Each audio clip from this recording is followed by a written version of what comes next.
सभी प्रेमी भक्तों को सादर जय सच्चिदानंद। अध्यात्म की चर्चा करने का सुअवसर हमें फिर प्राप्त हुआ है और अध्यात्म को रेगुलर सुनना ये बहुत ज़रूरी है हमारे जीवन में। प्रॉब्लम क्या है, ये मन कुछ दिन किसी चीज़ को लेता है फिर उसको छोड़ने की कोशिश करता है। तो हम लोग क्या कि एक ही दिन में तीसरा नेत्र खुल सकता है, गर्भ के ज्ञान को प्राप्त किया जा सकता है, तो वह आश्रम में जाते हैं और कहते जी मेरा तीसरा नेत्र खोल दो और मुझे वो गर्भ का ज्ञान दे दो। हमारे जो प्रचारक हैं वह कहते हैं भैया आपको 2-3 महीने लगातार हर हफ्ते सत्संग में आना पड़ेगा और उसके बाद आपको ये ज्ञान मिलेगा, मन को जीतने वाला ज्ञान मिलेगा। तो कई लोग कहते हैं जी ये झमेला है, हमारा मन लगता ही नहीं उसमें, हमको तो बोरिंग लगता है, हम 2-3 महीने कैसे जाएं। अब मन को बोरिंग क्यों लग रहा है? मन को आप जिस चीज़ की आदत डाल दो, क्यों इसके पास बुद्धि तो है नहीं, इसको हम जो चीज़ की आदत डाल दें ये उसी आदत को फॉलो करता है। अब हमने इसको सत्संग की आदत ही नहीं डाल रखी तो इसको सत्संग में कैसे आएगा? और अगर सत्संग में इंटरेस्ट नहीं आएगा ये ज्ञान कभी फलीभूत नहीं होगा। मन को हम कभी भी जीत नहीं पाएंगे जब हम अपने आप को कितना ही बड़ा साधक समझे। मन को जीतने के लिए साधना के साथ साथ सत्संग मिलना, उसको सुनना, आध्यात्मिक चर्चा को सुनना इसेंशियल है, जरूरी नहीं है, अति आवश्यक है। तो अगर आदत नहीं डाली आध्यात्मिक चर्चा सुनने की तो ये जो हमारा प्रोजेक्ट है सफल नहीं होगा। इसलिए हमने कहा भैया अगर आपको इस गर्भ के ज्ञान को प्राप्त करना है तो आपको मन को ये आदत डालनी पड़ेगी। और जब हम 2-3 महीने मन को लगातार आदत डाल देंगे तो धीरे धीरे मन को अच्छा लगने लगेगा। चर्चा सुनने की आदत मन को जरूर डालनी है, तब धीरे धीरे हम आगे प्रगति कर सकते हैं। और यही मिस्टेक हम लोग करते हैं। ज्ञान ले लिया, ये भी पता लग गया कि ये गर्भ का ज्ञान, ये महान ज्ञान, सच्चा ज्ञान मुझे मिल गया, पर अगर उसको सत्संग रूपी पानी नहीं मिलेगा, सत्संग रूपी खाद नहीं मिलेगी तो वह बढ़ेगा नहीं, वह पौधा वहीं अटक जाएगा। लेके ज्ञान रखने से बात नहीं बनेगी। वह एक कथा है ना कि एक गुरु के 2 शिष्य थे, उसने एक मुट्ठी बीज दिए दोनों को, कहा भाई मैं 1 साल बाद आऊँगा, इसको संभाल के रखना, जब मैं आऊँ तब मुझे मेरी अमानत है, इसको मुझे वापस देना है। 1-1.5 साल में जब भी मैं आऊँ मेरी अमानत को वापस देना है।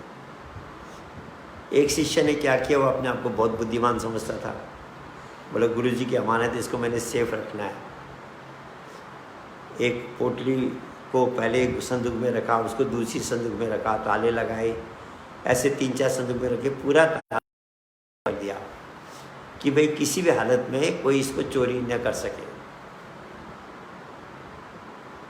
दूसरा शिष्य ने सोचा कि ये सड़ जाएंगे, इसको तो रखने से फायदा नहीं है। उसने क्या किया, अब देखिए बुद्धिमानी की बात है, उसने ज़मीन में वह बीज डाल दिए, खेत में डाल दिए। 6 महीने बाद, 5 महीने बाद बीज तैयार हुए। उसके बाद उसने फिर दोबारा फसल लगा दी। जब गुरुजी आया था तो वो 4 फसलें कर चुका था।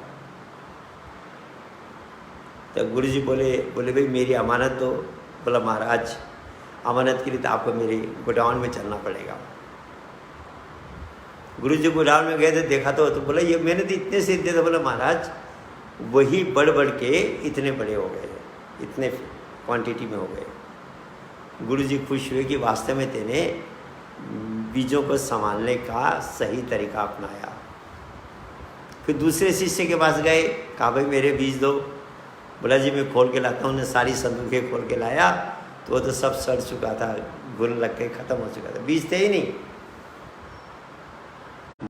अब मैंने रखे तो सुरक्षा से थे, पर इनकी आदत हो गई। सज्जनों, यही स्थिति है आत्मज्ञान साधना सीखने के बाद में। जो व्यक्ति इसको घर में रख देता है वह धीरे धीरे वह अनुभव समाप्त हो जाते हैं और वह जीरो की स्थिति में आ जाता है।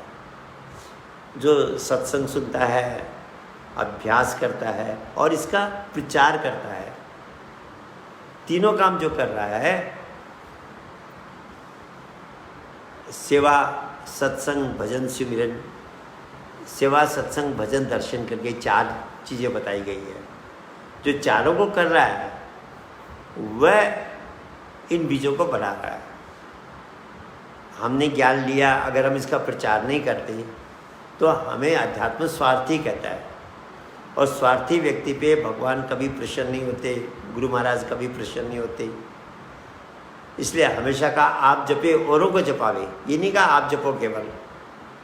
जब हम इसका प्रचार करते हैं उस शिष्य की तरह जिसने बीजों को खेत में डाला ना, वह लाखों बीज बन गए उससे। ऐसे जब हम इस ज्ञान का प्रचार करें, क्योंकि हर व्यक्ति को ये ज्ञान की आवश्यकता है। जो मेरा अनुभव है, बहुत लोगों से संपर्क होते हैं, लोग कहते हैं जी 30 साल से मैं इसको ढूंढ रहा था, 20 साल से ढूंढ रहा था, 40 साल से ढूंढ रहा था, ऐसा ज्ञान है मुझे कोई कहता पता ही नहीं था। सारा संसार इस ज्ञान से अनभिज्ञ है। तो अगर हम इसका प्रचार नहीं करेंगे तो हमसे हमारे जैसा स्वार्थी अज्ञानी कौन है। तो प्रचार भी करना है, और प्रचार वही कर पाता है जिसके अपने जीवन में सत्संग और साधना दोनों है। अगर ये नहीं है तो हम गड़बड़ा जाएंगे। इसलिए ज़रूरी है कि हम इस बीज को फैलाएं, और जब हम फैलाएंगे तब हमारे जीवन में इसका असर होगा, और उसके लिए सत्संग निहायत आवश्यक है। कुछ लोग क्या करते हैं कि सोचते हैं मैंने ज्ञान तो ले लिया, और सत्संग में जो संत महात्मा बात सुनाते वही तो है, वो तो मैं जानता हूँ, मैंने सब पढ़ रखा है, सुन रखा है, इतने दिनों से पहले सत्संग सुना हुआ है, और वह सत्संग में जाना बंद कर देता है। सत्संग को प्राइमरी नहीं मान के सेकेंडरी मान लेता है। हम खाना प्राइमरी है हमारे लिए, सोना प्राइमरी है, पानी पीना प्राइमरी है। ऐसे कुछ चीज़ें हैं जो हमें करनी है डेली। अगर हम नहीं करेंगे तो शरीर अस्वस्थ हो जाएगा। ऐसे मन को स्वस्थ रखने के लिए सत्संग इसेंशियल है। अगर हमने सत्संग नहीं सुना, आध्यात्मिक चर्चा नहीं सुनी, तो कभी भी हम पतन की ओर जा सकते हैं। एक व्यक्ति था, सेवा करता था, सत्संग सुनता था, भजन करता था, और दरबार में काफ़ी प्रतिष्ठित भी बन गया। ज़्यादा बुद्धि होना भी, लॉजिकल ब्रेन ज़्यादा टैलेंटेड, तेज़ होना भी, इसके ज़्यादा न्यूरल एक्टिव होना भी कभी कभी खतरनाक बन जाता है। भगवान थोड़ी सी ज़्यादा बुद्धि देता है, आदमी सोचता है मेरे जितना कोई जानता ही नहीं, और जहाँ ये सोचने लग गया उसका पतन शुरू हो जाता है। और जो हमेशा ये सोचता है कि मैं तो बहुत कम जानता हूँ, मुझे तो बहुत कुछ जानना और सीखना बाकी है, चाहे कितनी उम्र हो जाए, ये भावना जिसमें रहेगी वही आगे बढ़ पाता है। सोक्रेटिस से जब पूछा गया कि आपको लोग विद्वान और ज्ञानी क्यों मानते हैं, तो उसने कहा कि because I know that I know nothing. मुझे पता है इस बात का कि मैं अभी भी कुछ नहीं जानता हूँ। ये भावना होनी चाहिए। पर जब थोड़ा भगवान हमारे लॉजिकल ब्रेन को थोड़ी ताकत दे देता है, उसके ज़्यादा न्यूरॉन्स काम करने लग जाते हैं, तो आदमी सोचने लगता है मेरे जितना कोई नहीं जानता, और वही गड़बड़ हो जाती है। तो एक प्रेमी था, मुझे कहने लगा कि अब मैं सत्संग में जाना बंद कर रहा हूँ। मैंने कहा भाई क्यों?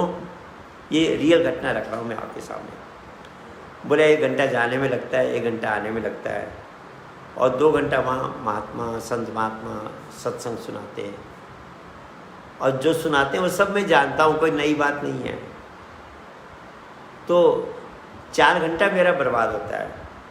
और सत्संग का सार तो यही है कि भगवान के नाम का सुमिरन करना है। कल्याण तो सुमिरन से होगा, मुक्ति सुमिरन से मिलेगी, मन पर विजय सुमिरन से होगा सब कुछ। तो वो 4 घंटा वहाँ बर्बाद करने के बजाय मैं 4 घंटा ध्यान में बैठूंगा, मेडिटेशन करूँगा, तो रिजल्ट ज़्यादा आएगा। अब देखो कितनी अच्छी लॉजिक दी उसने। बोला आखिर साधना ही तो करनी है। बोला मैं 4 घंटे एक्स्ट्रा बैठूंगा।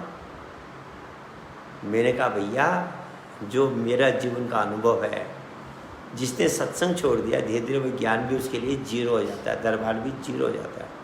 बोला आप कैसी बात करते, मेरा इतना प्रेम, इतना एक्टिव मैं दरबार में सारे काम में संभालता हूँ, मेरा डायरेक्ट कनेक्शन है गुरु महाराज से, मैं छोड़ सकता हूँ कभी दरबार को? आप कैसी बात कर रहे हो? मैंने कहा भैया सब बात ठीक है, पर ऐसा हुआ है, मैंने देखा ऐसा। और मेरा सुझाव है कि आप सत्संग जाना मत बंद करो, जो जैसा भी सुनने में आए, क्योंकि जब आप सत्संग में बैठते हो तो कोई ना कोई ऐसी बात निकलती है जो आपके जीवन को बचा के रखती है, आपकी कमियों को उजागर करती है, आपके अंदर की शंकाओं का समाधान करती है। बहुत समझाया, नहीं माना। नतीजा क्या हुआ, धीरे धीरे दरबार से उसका संबंध समाप्त हो गया, ज्ञान समाप्त हो गया, क्योंकि ये दूसरे शिष्य की तरह स्थिति हो जाती है। आपने संदूकों में बंद करके रख दिया तो ये जीरो हो जाएगा। आप देखो गर्भ में यही ज्ञान हमारे पास था। बच्चा जब बाहर आता है वह प्रकाश को भी देखता है, अनंतनाथ को भी सुनता है, खिचड़ी भी लगाता है और उस नाम का सुमिरन भी करता है, सब कुछ करता है वह। क्योंकि उसका लॉजिकल ब्रेन डेवलप नहीं है, वह उसके महत्व को नहीं समझ पाता कि ये इतनी इम्पॉर्टेंट चीज़ है। और वही चारों अनुभव बाहर भी करता है, बाहर भी प्रकाश देखता है, बाहर भी म्यूजिक सुनता है, बाहर भी तरह तरह के स्वाद लेता है। तो क्या होता है कि वह डिफरेंस न समझने के कारण वो बाहर की चीज़ों की तरफ उसका मन लग जाता है, अंदर की चीज़ को छोड़ देता है। इंट्रोवर्ट से एक्सट्रोवर्ट हो जाता है। और धीरे धीरे चूंकि बस उसने साधना करना छोड़ दिया, ध्यान लगाना छोड़ दिया, तो 10-12 वर्ष का होते होते उसका सारा कुछ जीरो हो जाता है। बचपन में तीसरा नेत्र खुला हुआ था, प्रकाश देखता था, पर मैं तो नहीं जानता था। जब बड़ा हो गया तो उसको मैं तो समझाया भी जाता है, तब तक प्रकाश आना बंद हो गया, तीसरा नेत्र बंद हो गया। इसीलिए हमारे समाज में ये उपनयन संस्कार की परंपरा थी कि बच्चे को फिर से गर्भ का ज्ञान दिया जाए। अब चूँकि उसका लॉजिकल ब्रेन डेवलप हो गया है, उसमें समझने की क्षमता आ गई है, तो उसको इसका महत्व समझा के कि मन को जीतने के लिए तुम्हारे लिए ये नितांत आवश्यक है, ये बात समझा के सत्संग के द्वारा उसको क्लैरिफाई करके उसके अंदर इस ज्ञान के प्रति निष्ठा पैदा करके उसको फिर से ज्ञान दिया जाता था और वह इसका साधना करता था। 10-12 वर्ष साधना करने के बाद उसको शादी की परमिशन मिलती थी। आज तो शादी हो गई है, ज्ञान नहीं है, घर में झगड़े हो रहे हैं, क्लेश हो रहा है, बहुत तरह की रिपोर्ट्स हम पढ़ते हैं। किसी ने पूरा जीवन दुख में गुजार दिया, 60-70 साल का होने बाद पता लगता कि ऐसा ज्ञान था जो मुझे 12-15 वर्ष की अवस्था में बिलो 20 में लेना चाहिए था। वैसे तो कहा it is never too late, अगर बुढ़ापे में भी उसको मिला है तो कुछ ना कुछ फ़ायदा करेगा, लेकिन उसको मेहनत ज़्यादा पड़ेगी, क्योंकि मन को आदत पड़ गई है बाएं मस्तिष्क में से कनेक्ट होने की, इंद्रियों से जुड़ने की। अब इसको वहाँ से 50 साल से इसको ये मेहनत, ये आदत पड़ी हुई है, हम इसको हटा के उस साधना में लगाना चाहेंगे, ये मन फिर भागेगा। तो जिसका बहुत ज़्यादा दृढ़ संकल्प होगा बड़ी उम्र में, वही इस साधना में आगे बढ़ पाएगा, नहीं तो ये मन उसको विचलित कर देगा। इसलिए कच्ची उम्र में अगर हम साधना को लेते हैं तो साधना भी अच्छी कर पाएंगे। इसके अलावा दूसरा फ़ायदा क्या होगा कि ये मनुष्य जीवन हमारा सुख से बीतेगा।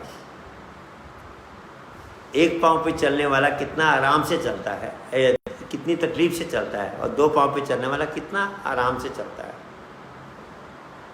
चल तो दोनों रहे हैं, अपने काम में भी जा रहे हैं, पर एक पाँव जिसका खराब है, जिसमें डिफेक्ट है एक पाँव में, वो बहुत मेहनत से, समय भी ज़्यादा लगता है उसको, तकलीफ पाते हुए अपने गंतव्य स्थान में पहुंचता है। और जिसके दोनों पाँव स्वस्थ है वह तुरंत पहुंच जाता है। बिल्कुल ऐसे हमारे जीवन की स्थिति है।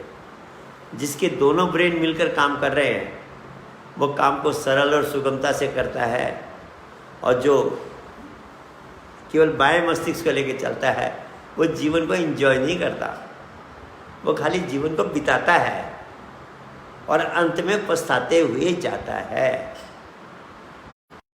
कथा सुनते ना हम, वैसे पर जब समय अनुकूल होती है तो कथा को दोहराया जाता है।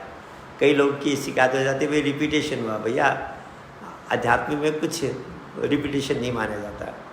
जब जो बात आई कनेक्टेड उसको हमने समझना और सुनना है।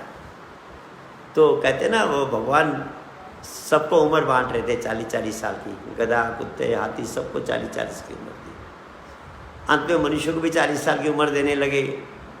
मनुष्य ने कहा प्रभु इतना अच्छा शरीर, क्राउन ऑफ क्रिएशन, और उम्र इतनी कम दे रहे हैं तो ये कैसे होगा। बोले कोई वापस करेगा तो मैं ऐड कर दूंगा। थोड़ी देर में गधा आ गया, बोला जी प्रभु आपने 40 साल की उम्र दे दी, 40 साल तक बोझा ढोते ढोते मेरी तो कमर की क्या हाल हो जाएगी, बुढ़ा होऊंगा धीरे धीरे, शरीर तो अस्वस्थ हो जाएगा, बोझा ढोऊंगा कैसे, मेरी तो हालत खराब हो जाएगी। तब कृपया मेरा उम्र आधी कर दो, 20 साल कर दो, और 20 साल किसी और को दे दो। लेने वाला ग्राहक बैठा था, भगवान ने 20 साल मनुष्य को दे दी, 60 साल हो गए। मनुष्य और भी चाह रहा था। थोड़ी देर में कुत्ता आ गया, उसने कहा प्रभु मुझे तो उपेक्षा का जीवन बिताना है, अपनी मर्जी चलेगी नहीं, मालिक जैसे रखेगा वैसे रहना पड़ेगा, और जैसा खाने को देगा वैसा खाना पड़ेगा। तो ऐसी स्थिति में इतना लंबी उम्र लेकर मैं क्या करूँगा, मेरी भी आधी कर दो। उसकी आधी करके उसके 20 साल मनुष्य को दे दिए। थोड़ी देर बाद उल्लू आ गया।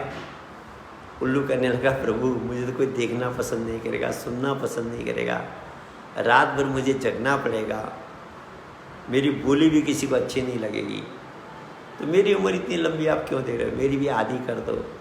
उसकी 20 साल कम करके 20 साल मनुष्य को दे दी। तो अध्यात्म कहता है कि जो हमारी 100 साल की आयु है, जो हम कहते हैं जीवम शरदम शतम, कि मुझे इसमें 100 साल जीऊँ, 40 तक तो ठीक है।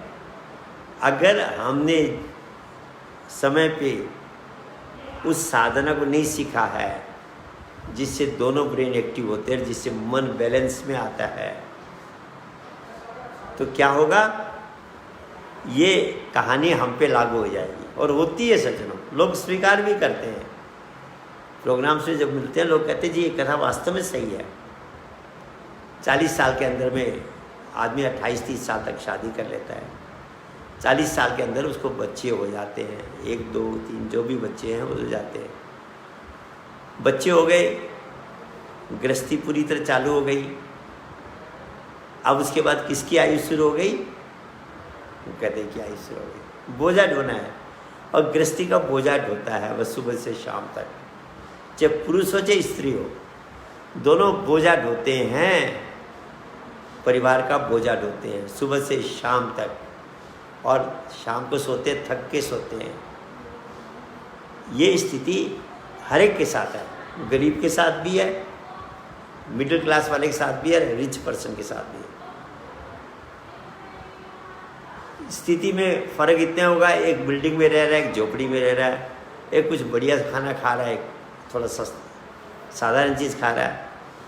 वह श्री हंस जी महाराज कहते थे 2 तरह की चक्की होती है, एक तो घर वाली चक्की होती है, एक फ्लोर मिल होती है। बड़े आदमियों की फ्लोर मिल समझ लो, गरीब की चक्की समझ लो। खाने के बाद में की जैसा बनाते हैं, वेस्टेज अलग अलग नहीं बनता। तो कहने का मतलब जीवन किसी भी तरह जी रहे हो, पर दोनों का जीवन बोझा ढोने का होता है। उस समय ये सोचते हैं कि भाई चलो कोई बात नहीं, अभी तो मैं मेहनत कर रहा हूँ, मेरे बच्चे बड़े हो जाएंगे, मैं उसको डॉक्टर, इंजीनियर, प्रोफेसर, IAS के एग्ज़ाम दिला रहा हूँ, उसके बाद मैंने इंजॉय करना है, 60 साल के बाद रिटायर हो जाऊँगा, फिर क्या है, इंजॉय तो करना है। उस आशा में वो जानता नहीं कि 20 साल बाद क्या होना है, उस स्थिति को समझ नहीं पा रहा है। उस समय में 20 साल वह गधे की तरह दिन रात मेहनत करता है। कितनी मेहनत करता है, आप अलग अलग लोगों के जीवन को देखोगे तो एक दिन और रात को एक करता है व्यक्ति, और परिवार की पालना करता है, गृहस्थी का बोझा ढोता है। 60 साल की उम्र हो गई, बच्चे बड़े हो गए, पढ़ लिख के आ गए, अफसर बन गए, मैनेजर बन गए, प्रोफेसर बन गए, डॉक्टर, इंजीनियर बन गए, और शादी हो गई, घर में आ गई बहू। अब सज्जनों, 60 साल के बाद किसकी उम्र आ गई? कुत्ते की उम्र आ गई। दूसरे के भरोसे उसको जीवन बिताना पड़ता है। यही स्थिति है हमारे साथ हो जाती है। घर में बहू बेटे जैसे रखेंगे वैसे हमें रहना पड़ेगा। भागवत में बहुत अच्छी बात लिखी है इसके बारे में। उसमें लिखा कि बच्चों का 100% प्रेम लड़के का माँ बाप के प्रति होता है। शादी होने के बाद वह 50-50 हो जाता है, और बच्चे होने के बाद वो जो 50 है माँ बाप के प्रति, पेरेंट्स के प्रति, वह भी बच्चों में चला जाता है। क्योंकि व्यक्ति कहते हैं ना, सुर नर मुनि सबकी है रीति, स्वार्थ लागे करे सब प्रीति।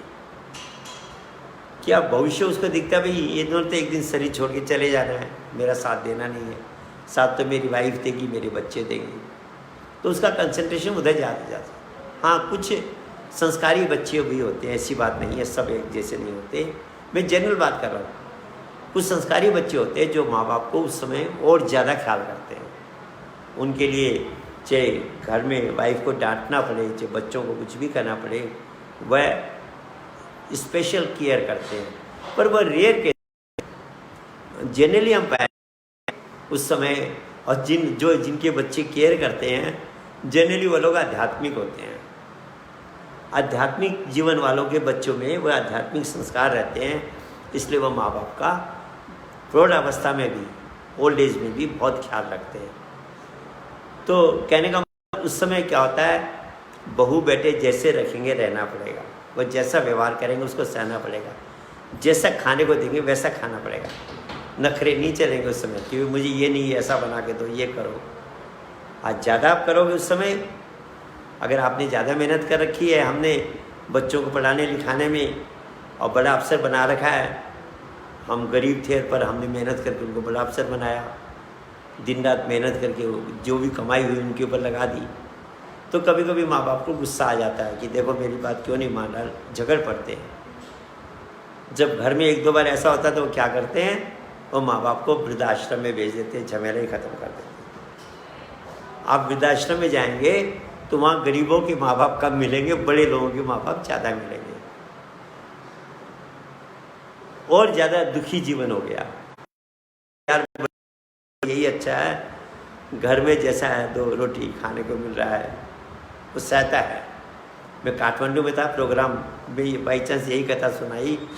उसके बाद एक व्यक्ति आया, मारवाड़ी था, वह करीब 65-70 साल के बीच की उम्र थी। बोला जी आपने जो कथा सुनाई बिल्कुल सही है, पर कम से कम यार रहने खाने को मिल रहा है तो क्या करें, ये जीवन भी, कुत्ते का जीवन भी चाहिए, वो बताना पड़ता है। वो जैसा कहे वैसा मान लेते, और क्या करें, कहाँ जाएँ आप। उस समय सज्जनों महसूस होता है कि अरे मैंने तो सोचा था कि आफ्टर 60 इंजॉय करूँगा, ये तो उससे भी खराब स्थिति हो गई। तब तो मैं मालिक था, मैं जो चाहूँ कर सकता था, तो कुछ भी नहीं कर सकता, पराधीन हो गया। पराधीनता का जीवन उस समय बिताता है, तब पछताता है। पर कहते हैं अब पछताए क्या हो जब चिड़िया चुग गई खेत। बुढ़ापा आने के बाद फिर अल्टरनेटिव नहीं है, कहाँ जाओगे आप, क्या कर लोगे उस समय। शरीर भी उतना स्वस्थ नहीं रहता है, हर चीज़, इंद्रियां कमज़ोर होने लगती है, खून भी जो पहले जोश और सब कुछ होता है वह धीरे धीरे घट जाता है। क्या करोगे उस समय। उस समय मजबूरी में जैसी स्थिति में वैसा रहना पड़ता है। वैसे तो एक शायर ने बहुत अच्छी बात कही है कि बोला, ये एक सराय फानी देखी, हर चीज़ यहाँ की आनी जानी देखी। इस संसार में हर चीज़ आ रही जा रही, चेंज हो रहा है। बचपन से जवानी आई, बुढ़ापा आया, ऋतुओं में परिवर्तन होता है, हर चीज़ चेंज हो रहा है। हर चीज़ यहाँ की आनी जानी देखी। और वह सराय है, हम सोचते हैं मेरा लड़का है, मेरी लड़की है, वाइफ है। सजन, ये सराय की मुलाकात है। मृत्यु के बाद सब अपने अपने अपने रास्ते जाने, ये कर्मों के अनुसार ये कनेक्शंस हुए हैं। नेक्स्ट लाइफ में कौन कहाँ क्या होगा कुछ पता नहीं है। इसलिए कहा ये सराय है, ये जो संसार है ये सराय है। इसमें जो भी मिल रहे हैं वो टेम्परेरी है, सब कुछ रिलेशन सारे टेम्परेरी है। तो कहा ये संसार एक सराय फानी देखी, हर चीज़ यहाँ की आनी जानी देखी। जो आके न जाए वो बुढ़ापा देखा, बुढ़ापा आने के बाद वापस नहीं जाता, एक साथ लेके जाता है। और कहा जो जाके ना आए वो जवानी देखी। बोला जो जवानी थी, जिसमें जोश था, उमंग थी, सब कुछ मैं कर सकता था, वो जाने के बाद वापस नहीं आती। उस समय आप चिंतन करते हो, यार मैं जवानी में ऐसा था, उस समय मैं ये भी कर सकता था, ये भी कर सकता था, मैंने नहीं किया। सज्जनों, पछतावे के अलावा कुछ नहीं रहता। इसलिए समय पे व्यक्ति चेंज जाए, वो सबसे बड़ी बात है। जवानी में अगर इस ज्ञान को हमने प्राप्त कर लिया, साधना कर ली, दोनों ब्रेन को एक्टिवेट कर लिया, मन को बैलेंस में ले आए, ये सारा जीवन आनंद में बीतेगा। ना गधे का जीवन बिताना पड़ेगा, ना कुत्ते का जीवन बिताना पड़ेगा। और 80 साल के हो गए, उसके बाद तो भगवान मालिक है। आंखों से दिखना कम हो जाता है, कानों से सुनना कम हो जाता है, दांत सब गिर जाते हैं, खाना भी नहीं चबा सकते। नकली दांत लगाने के बाद भी वो टेम्परेरी काम होता है। अभी जो भगवान की ओरिजिनल चीज़ का अभी तक विज्ञान नहीं कर पाई। तो सारी स्थिति कमज़ोर हो जाती है, रात भर नींद नहीं आती बीमारी कारण, घर के लोग परेशान हो जाते हैं। तो क्या करते हैं, अलग कमरा कर देते हैं।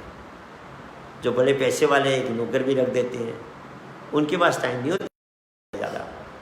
बहुत रेयर होता है ऐसा केस कि उस समय चिंता आपका ख्याल रखें। 80 साल का बुढ़ा होने के बाद तो बहुत बुरी गति होती है। पोता भी कहेगा, पापा आप चुप, बाबा आप चुप रहो, आपको कुछ नहीं आता। इतना झिड़क के लोग बोलते हैं, आँख से दिखता नहीं। मैं एक जगह आसाम में जब कर रहा था, इसी चर्चा को सुना रहा था, उसी समय एक बुढ़ा व्यक्ति निकल के आया। अरे बोले एक बच्चे को कहा इसको पकड़ के ले जाओ, इसको दिशा कराने, गांव का मामला था। उसका हाथ पकड़ के जाए, उल्लू की तरह व्यक्ति अंधा जैसा हो जाता है, दिखता नहीं है। दुखदायक है उस समय। तब तड़फते रहें, करते रहें। गलती किसकी है? दोषी कोई नहीं है सच, ना समाज दोषी है, ना भगवान दोषी है। दोषी हम हैं। हमने समय पे अपनी व्यवस्था नहीं की। इसीलिए यौवन अवस्था में ही इस ज्ञान को, उस साधना को, गर्भ के ज्ञान को सीखना चाहिए, जो हमारे, कभी हम इस पे चर्चा करेंगे। ब्रेन पावर पूरा जब तक हमारा एक्टिव नहीं होगा, जीवन जीने की कला को हमने सीखा ही नहीं। ये कला सीखने के लिए सबसे पहले उस साधना को जानना पड़ेगा जिसको हमने गर्भ में किया था। गर्भ से जब बाहर आए, हमारा राइट ब्रेन एक्टिव था, हम मस्त थे। डेल्टा वेव से हमारे अंदर थी उस समय, जो पूरी शांति प्रदान करने वाली तरंग है। मस्तिष्क में डेल्टा वेव थी। क्या जीवन था, क्या मस्ती का जीवन था। बचपन को अगर आप अपने बचपन को समझें, क्या मस्ती का जीवन था। वही जीवन फिर से आ सकता है। उतनी मस्ती जीवन में फिर से आ सकती है अगर वह साधना जो हमने गर्भ में की थी उसको हम दोबारा सीख के कर ले। सिंपल है। भगवान ने इनके लिए नहीं बनाया, हम सिस्टम गड़बड़ा गए। तो सज्जनों, इसलिए आध्यात्मिक चर्चा को सुनने की आदत डालें। मन माने ना माने, कहे भाई तेरे को करना है इस काम को, और धीरे धीरे अपनी साधना को बढ़ाएं। और इसके लिए कहते हैं बिना प्रभु की कृपा से, बिना गुरु महाराज की कृपा से साधना भी नहीं बढ़ती, उसमें ग्रेस की आवश्यकता पड़ती है। वो ग्रेस को पाने के लिए प्रचार को महत्व दे, सेवा को महत्व दे। भगवान कृष्ण कहते जो मेरे ज्ञान का प्रचार करता है वो मुझे प्राणों से प्यारा है। तो जब हम प्रचार करते हैं तो हम भगवान के साथ को क्रिएटर बन गए, उसकी रचना में सहयोगी बन गए। तो सहयोगी पे हमेशा मालिक प्रसन्न रहता है। तो सज्जनों, आज समय हो गया, सोचा तो था आज कुछ और सुनेगा, वो चर्चा होगी, पर उसकी रील अलग घूमती है। तो जो आज हमें हमारे जीवन के लिए आवश्यकता उसने हमें दिया। ये सत्संग सुनने वाले के लिए भी होता है, सुनाने वाले के लिए भी होता है। और इस पे हम जब मनन करेंगे, चिंतन करेंगे और इस पे जब हम अपने को जीवन में लागू करेंगे तो हमारा जीवन सुखी, शांत और सफल जीवन बनेगा। इसके साथ आज का प्रोग्राम यही समाप्त होता है। सबको मेरा धन्यवाद, नमस्कार।